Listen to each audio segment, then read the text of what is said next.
I didn't like my husband's mother. You could write scary stories about old women like that. Because she looked and talked like a witch out of a book. And she had a temper that you can't imagine living with her. Just like her looks. My mother-in-law and I didn't hit it off right away. They probably shared a son, but they didn't share him. But I should also say that on a subconscious level I was afraid of her. As a result, my grandchildren rarely saw my grandmother. And she did not seek communication. And so, when inheritance was divided, we got it from her old rocking chair. She took the promise from her son that this chair will stand in our house. And how can you refuse a mother? I did not argue. Still a memory. Our house is private, large. So I put a chair on the second floor in the far room for guests. And out of my sight, and I kept my promise. Stood their chair and no one in the way. My twin children sometimes played in the room, but here in my life, they never swayed on grandma's chair. I asked them why. Because it seemed to me, it's great to rock, but they only look away, but were silent. I tried to sit down in the chair myself to have a rest after household chores, but I did not dare. I stand in front of it, I look, and the chair looks somehow ominous. It seems like once you sit down, you can't get out. About a month after the chair we had, I began at night to hear footsteps on the second floor, unhurried and subdued. And most importantly, it all happened when my husband was away on a business trip. I asked my children. They said they didn't. They slept well. They didn't notice anything strange. Everything happened on the 40th day after the chair came into the house. I know this for a fact, as I then counted it accurately. Sometime during the day, I hear the sounds again from the second floor.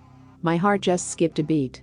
The kids are at kindergarten, my husband is away on a business trip. It was uncomfortable in the house by myself. But I went to see. After all, it was my home, and I was the boss.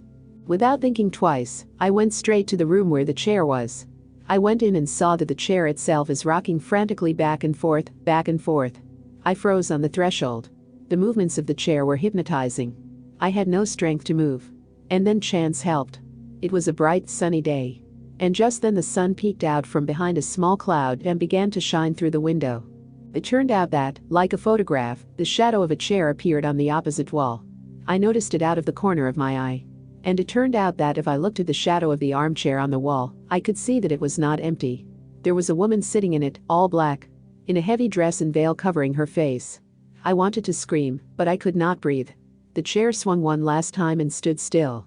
I looked at the wall again, and the woman rose from her chair and came toward me. By the way, I think I really heard footsteps. Clattering heels on the batten. That's when my paralysis disappeared. Apparently triggered the instinct of self-preservation. I jumped out of the room, ran down the stairs and into the courtyard. I called my parents and only returned to the house with them. We went upstairs. We see that the chair is standing as usual, it's not wobbling. My father took it out to the barn. I'd like to get rid of it altogether. But my husband forbids it. Even after I told him, he thinks I made it up.